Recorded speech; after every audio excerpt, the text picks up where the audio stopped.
Sorry about that, guys. The phone cut out. All right, so we had set up this whole thing where we were going to do this deal with the weed in Washington State. Now, I don't know how many days had gone by at this point. I know that the guys from Ohio, Leon's biker friends, had stopped in California, and I think they partied in like San Diego for a while or something. I don't remember. I know that they were like killing time. I want to say that they were partying somewhere, and San Diego seems to be the place that I remember. So we had some time to kill. I had never met Sass's weed connection at this point. You know, we basically talked in code, and I told him that I needed 100 pounds and that I had people that were willing to come meet me in Washington State. So also around that time, I had run out of heroin, or I was running out. You know, it was like obvious that I had to get something, before I was just in complete withdrawal there.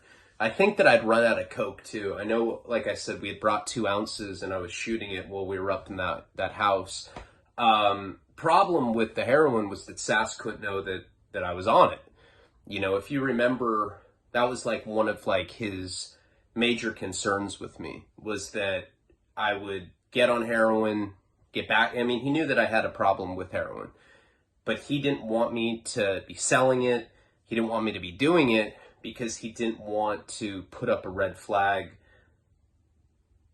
outside of the club drugs that we were doing. You know, those drugs, the way that it was explained to me was that they were relatively, tepid on the DEA's radar. But heroin, crystal meth, crack, coke, all that kind of stuff was drugs that the DEA, FBI were aggressively pursuing.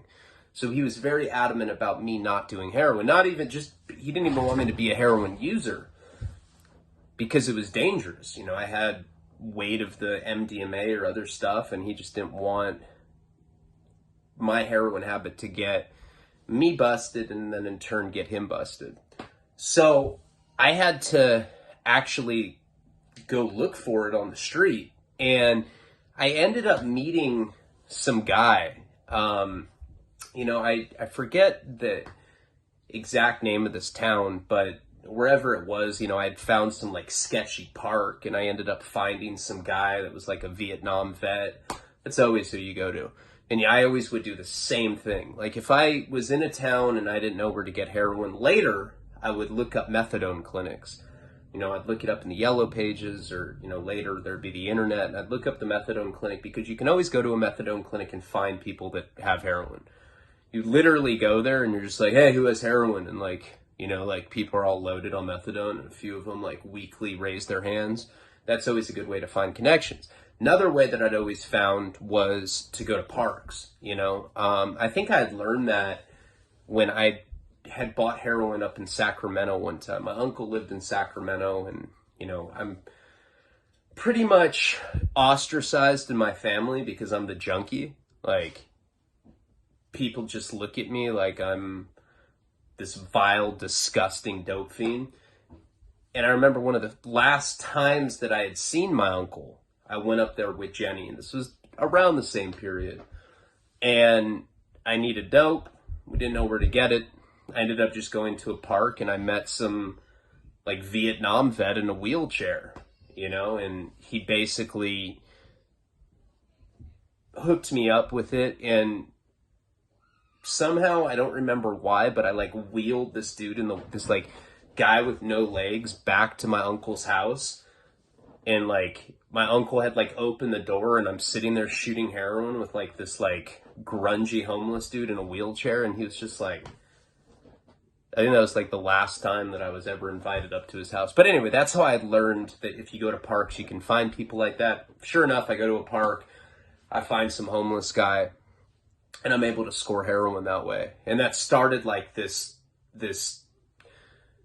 short but intense heroin run while I was out in Washington State waiting for these biker dudes to be there. And every day I'd have to go to this park. You go to the park and you go, hey, I see you're in a wheelchair. Got any morphine or Dilaudids? And they're like, no, but I can get heroin, man. Always the same fucking dialogue you have with these people.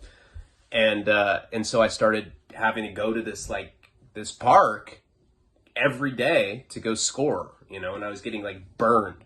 Like, yeah, it's $130 a gram. In like LA at the time, it was like $60. It was crazy. But started doing that. So now at least my habit was taken care of. And if I remember correctly, I think I was buying crack as well from the same guy. Some guy at the park that was in a wheelchair. It was like a homeless Vietnam vet. So that's how I was keeping my drug habit going.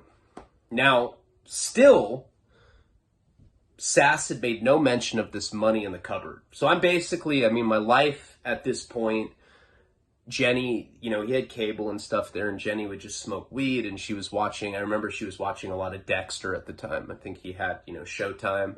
She would just sit in the room and watch Dexter, and I'm like shooting speedballs at this house with all this like crazy gloom and mist outside and this like beautiful creek.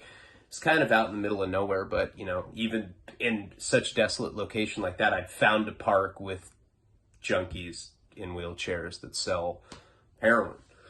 And so that's how I was keeping my habit going. And we were had this routine where she would just stay in there, watch Dexter. I'd be shooting my drugs downstairs.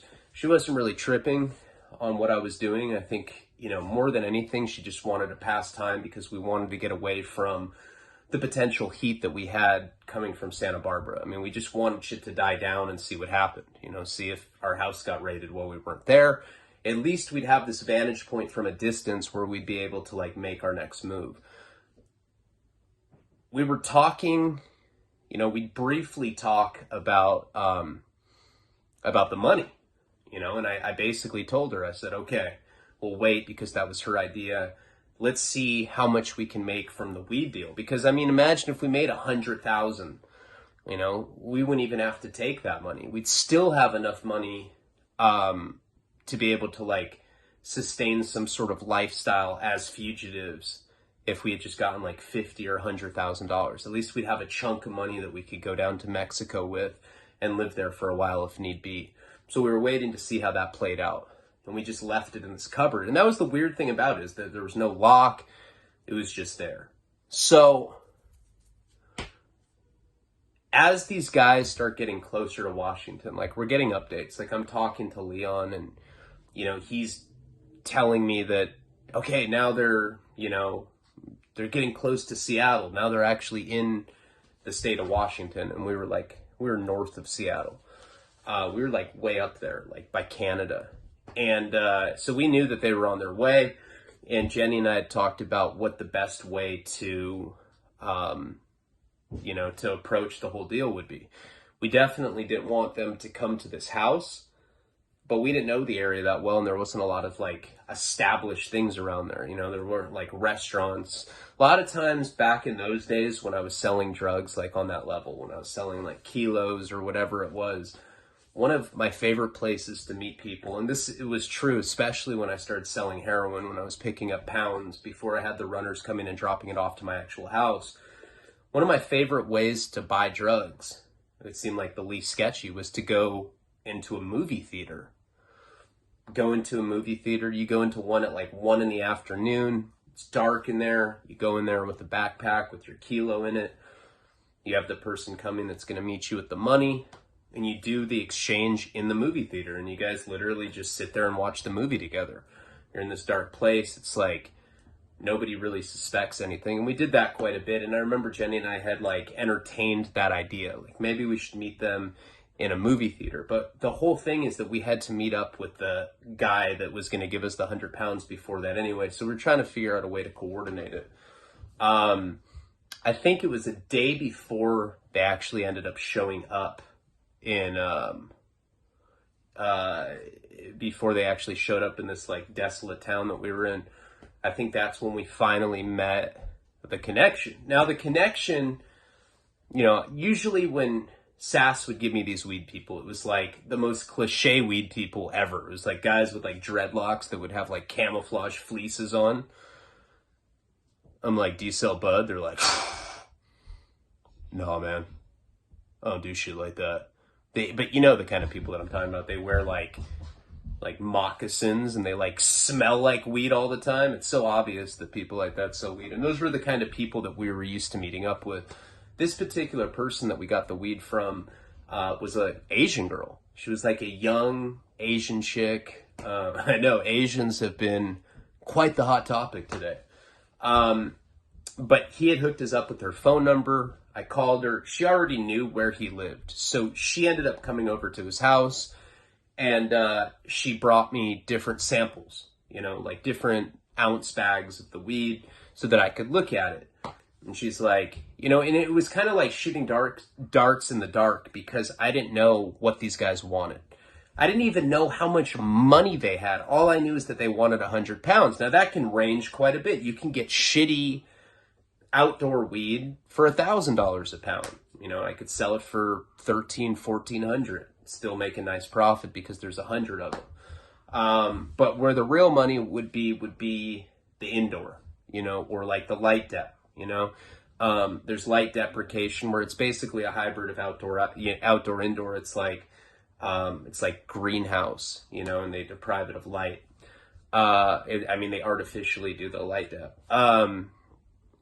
And we could get stuff like that for like $2,700, maybe $3,000. And then as we had talked about in the other video, there was stuff all the way $36, $37. So she ends up coming over to Sass's house, and she was like a very, I don't know, I guess a raver girl. She was an Asian girl. She had dyed blonde hair and she had like pink streaks in it. And she just brought a bunch of different ounces, and I was looking at it. Again, I didn't even know what they were trying to spend, and I explained that to her because I wasn't going to bring the entire 100 pounds with me to meet these guys. First of all, I didn't know them, and this guy, Leon, even though he was my friend, he was definitely like one of the sketchier people that I knew, Like every time I was with him, he's like, yeah, bro, I was just chilling in Connecticut. Did identity theft on a dude I grew up with. Used to be my homie. Don't give a fuck. Took his money. So he's like always kind of telling me how he was betraying people. So I guess there was some trepidation about meeting these particular biker guys because it just sounded gnarly. Biker guys from Ohio picking up 100 pounds of weed. It just sounded like something could go bad. So when this girl came over, she's showing me these different ounces, and she's like, okay, this one's 1,800 a pound. This one's 2,900. This one's 34. And when you're looking at weed like that, you look at the nose, which is, how it smells. You look at the size of the bud, This is the kind of bud that I'm smoking right now. I'm smoking the stuff called the Grapes of Wrath. And this is what it looks like. It has it's like small. Shit, hold on. Like the bud is small. They're not big buds. For some reason, when it's small like that, when it's like broken up into these little tiny bowls, that's not as desired as like big, like bulky bud, right? And that actually is one of the factors, at least in California, that dictates the price. So these are like the kind of things that I'm looking at, like the way it smells, how crystally it looks, if it's a recognizable strain name, like, Granddaddy Purple or OG Kush or Sour Diesel, whatever, Trainwreck, Headband, some of the more premier strains that were available at that time, because I wanted to get 2 samples to show them wherever we were going to meet up, which we still had to determine. I knew that they were close, they had gotten to like Seattle, so they were, I think, like an hour or 2 away from us. And I told Leon, all right, let me figure out the location and I'll end up bringing them samples. And at least this way I would be safeguarded. I'm bringing them like, an ounce of this kind of bud, an ounce of this kind of bud. And I wanted to give like 3 different examples. She ended up giving me one that I think the most,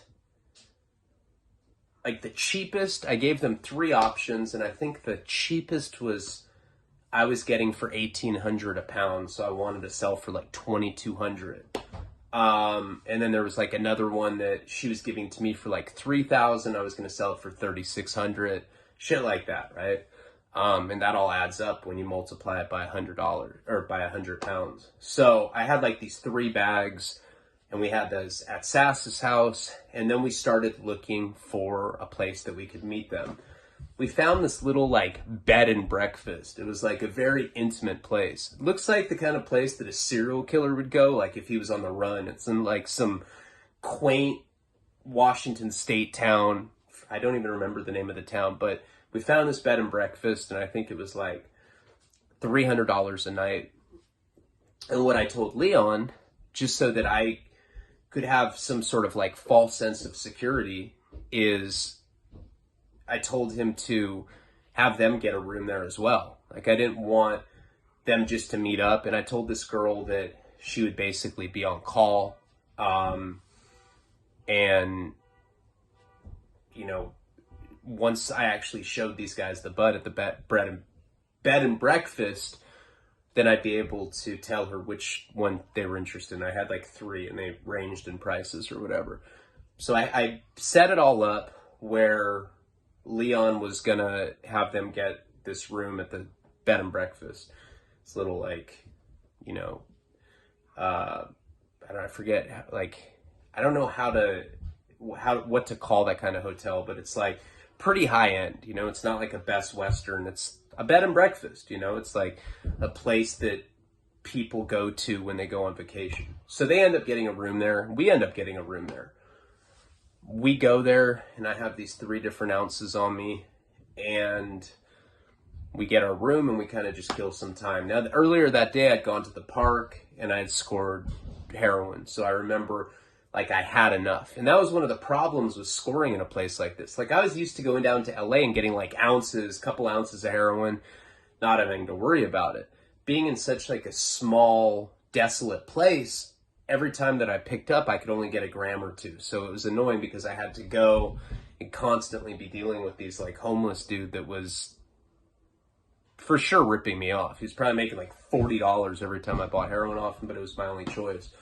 So I had enough to carry me through. I end up going to this bed and breakfast, and we just wait, you know. And I told Leon, I said, look, like, I didn't want these guys to have my cell phone number. I said, give me their room number. I'm going to be staying at this place as well. When I have a room number and I can actually call them directly on the room, I'll call them and then I'll go up to their room. You know, I'll call them from my room. So finally he gives me the room that they're in. I don't know what it was, like, you know, whatever, 20B or whatever the fuck it was. And I talked to him, and right away, like, I just get like a bad vibe off this guy, you know? Oh, yeah, hello? I'm like, yeah, is this Stinky Eddie? He's like, it's Stinky Eddie, who's this? I like put the phone down, I'm like, who's this? I'm like, oh, just some random guy trying to sell you 100 pounds of weed? Oh, man, Leon said you were a fucking bitch, but I don't think you were going to come at me swinging like that.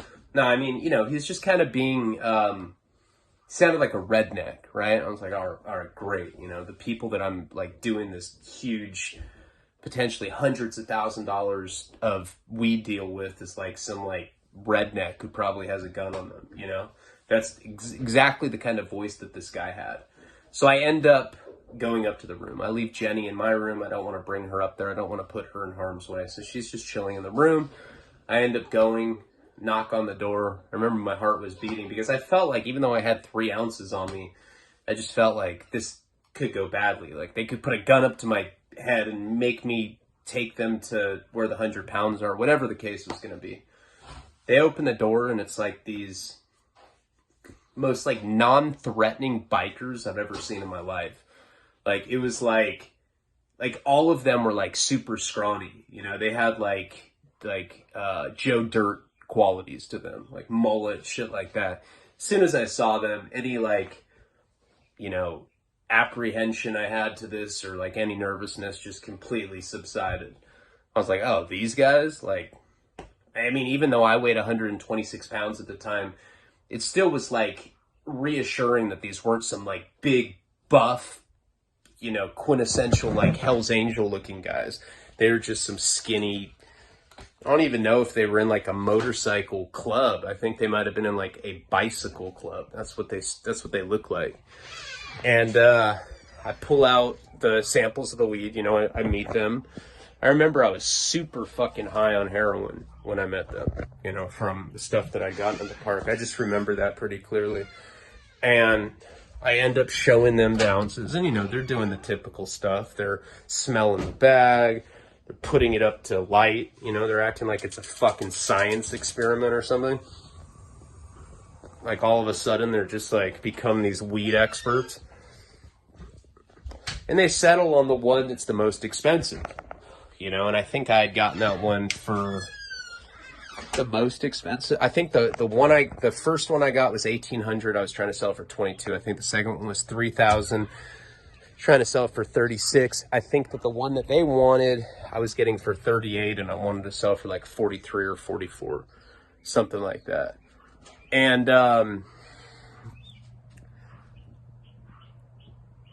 okay, I remember the price was $4,200. I don't remember what I was getting it for. I want to say like $38, $4,200. And so they're like, all right, how much is this one? I'm like, 42. And they're like, all right, we'll do it. I was like, all right, cool. I was like, well, I don't have the bud on me. I need to get it from my connection, you know, this girl that lives out there, you know? And they're like, all right. And I was like, I need to see the money. So they end up counting out the money, and it's $42,000. They thought that when I said 42, that I meant 42,000 for 100 pounds of this, not $420,000. You know, I was talking about 4,200 a pound. And when I told them that, they laughed at me. And they're like, man, we have 50 grand on us. And I'm like, dude, you can't get 100 pounds of any weed for that kind of money. And they're like, well, what about, I'm sure you can get something like some shitty Mexican brickweed or something. And I'm just like, and I had run into this exact same issue a whole different time when I had dealt with people from the Midwest. This is not the first time that I had people come out from another part of the country and not be able to wrap their head around the fact that, you know, this thing costs $420,000 for 100 pounds. You know, they're used to buying like literally like swag weed with like stems and seeds in it, you know, and this is California, like back when it was really cracking. It was the Wild West back then. So we end up not coming to a deal, you know, it's like I couldn't even work with that. And now I had like even more incentive to Jack's, you know, to Jack's ass. And I told them that I would try to figure something out and that I would call, you know, Leon and basically tell them that there was some misunderstanding. So they were mad, but these guys were like so non-threatening that like I didn't even, you know, I mean, they were just giving an attitude, and I didn't feel scared of them at all. Like Jenny and I probably could have beat these guys up, two of us, you know, like that's how small and intimidating these guys were. So I end up leaving, and we had that bed and breakfast for a night. So we slept there that night, and I end up calling Leon back, and I basically tell him, you know, that there was a miscommunication and that I can't do anything for that cheap of money. Now, he's really upset about this. I think that he had some sort of financial stake in it, and he was used to like dealing with California prices. So I don't know why he was so shocked that I couldn't get 100 pounds for $50,000, you know, and this is something that we probably should have worked out before we got to this point. But he was really mad, and basically, you know, he was telling me that I had to figure it out. So now I was like in this weird position where I had to try to find 100 pounds of like shitty weed for $50,000, you know, and that's not as easy as it sounds when you're dealing with people that are selling quality products like that. I need to get to the dentist, but we will continue this story at a later time. I appreciate you guys. Palabra.